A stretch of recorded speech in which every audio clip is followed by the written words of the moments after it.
Mare, ano? Ayun si Imelda, oh. Tapos, alam mo ba, bali-balita dito, uto-uto yung babaeng yan. Paano mo naman nasabi, Mare? Paano ko nasabi, Mare? Papatunayan ko sa'yo. Manood ka. Sis, wala naman akong pampuhunan dito sa lecheng gulayan na to. Sa kanya ako huhut-hut ng pampuhunan. Galing mo talaga mag-isip, Mare. Sige nga. Susan, magkano dito sa patatas? Huy, Imelda, kamusta na? Diyan, 35 lang ang 1 kilo. Sige, 2 kilo. Pero alam mo, Imelda, chinichismis ka dito sa bayan natin. Oo nga eh, naririnig-rinig ko din. Pero alam mo, Imelda, pag nakakarinig ako ng ganon, pinagtatanggol talaga kita. Uy, talaga ba? Salamat ha.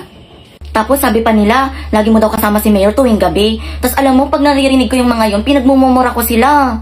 Kasi ayoko masaktan ka, Veds. Uy, nakaka-touch naman. Maraming salamat ha. Imelda, pwede bang favor?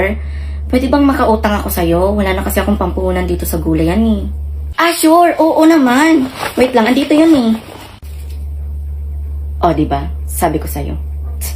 Ang galing mo talaga, Mare. Pabalato ha. Ayun, nakuha ko na, Mare. Sige, akin na, Mare.